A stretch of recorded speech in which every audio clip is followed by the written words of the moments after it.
আলহামদুলিল্লাহি ওয়াহদাহ আসসালাতু ওয়াসসালামু আলা মান লা নাবিয়্যা বা'দাহ। আসসালামু আলাইকুম ওয়া রাহমাতুল্লাহি ওয়া বারাকাতুহু।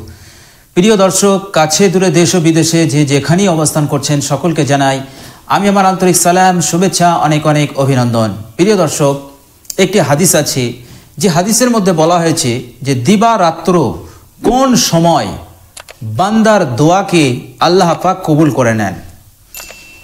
কোন সময় আল্লাহ সুবহানাহু ওয়া তাআলা বান্দার দোয়া কবুল করেন, এটা একজন সাহাবী আল্লাহর নবী সাল্লাল্লাহু আলাইহি ওয়াসাল্লামের কাছে সওয়াল করেছিলেন। আল্লাহর নবী সাল্লাল্লাহু আলাইহি ওয়াসাল্লামের কাছে সওয়াল করেছিলেন এটা জানার জন্য যে দিবারাত্র কোন সময় আল্লাহর কাছে দোয়া করলে আল্লাহ কবুল করে নেন।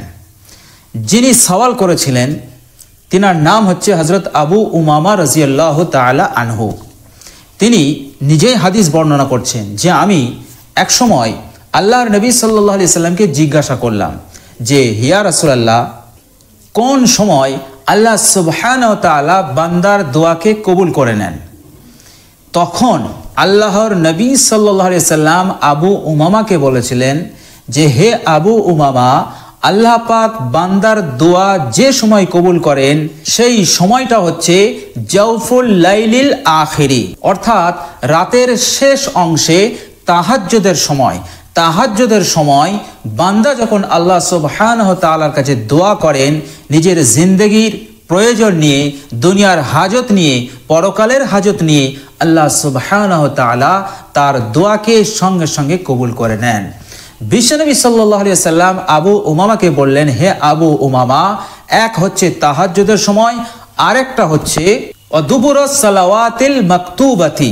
এর অর্থ হচ্ছে প্রত্যেক ফরজ নামাজের পর বান্দা যখন দোয়া করে আল্লাহ সুবহানাহু ওয়া তাআলা সেই দোয়াকে কবুল করে নেন।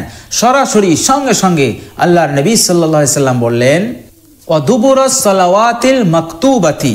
এর অর্থ হচ্ছে প্রত্যেক ফরজ নামাজের পর আল্লাহ সুবহানাহু ওয়া তাআলা বান্দার দোয়াকে কবুল করে থাকেন। তো আবু উমামা রাদিয়াল্লাহু তাআলা আনহু বিশ্বনবী সাল্লাল্লাহু আলাইহি সাল্লামকে জিজ্ঞাসা করেছিলেন আইয়ুদ দুআই আসমাউ। এর অর্থ হচ্ছে কোন সময় আল্লাহ সুবহানাহু ওয়া তাআলা বান্দার দোয়াকে বেশি বেশি কবুল করেন। তো আল্লাহর নবী সাল্লাল্লাহু আলাইহি সাল্লাম দুটো সময় বললেন, একটা হচ্ছে তাহাজ্জুদের সময়, অর্থাৎ রাতের শেষ অংশে, সুবাহ সাদিকের পূর্বে রাতের শেষ অংশে, আর একটা হচ্ছে প্রত্যেক ফরজ নামাজের পর। হাদিস শরীফটি তিরমিজি শরীফের হাদিস, হাদিস নম্বর হচ্ছে 3499। তিরমিজি শরীফের এই হাদিস বর্ণনাকারী হযরত আবু উমামা রাদিয়াল্লাহু তাআলা আনহু। তো প্রিয় দর্শক, আমরা সকলেই চেষ্টা করব এই দুই সময়ে আল্লাহ সুবহানাহু ওয়া তাআলার দরবারে বেশি বেশি দোয়া চাওয়া, বেশি বেশি প্রার্থনা করা, যাতে করে আমাদের প্রার্থনা, আমাদের দোয়া আল্লাহ সুবহানাহু ওয়া তাআলা কবুল করে নেন।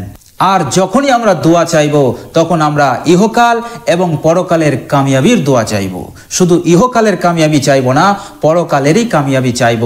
আজকে যদি ইহকাল এবং পরকালের কামিয়াবি, আপনার ইহকাল এবং পরকালের কামিয়াবির এই দোয়াটা যদি আল্লাহ সুবহানাহু ওয়া তাআলা কবুল করে নেন, তাহলে আপনি কামিয়াব হয়ে যাবেন। সুবহানাল্লাহ।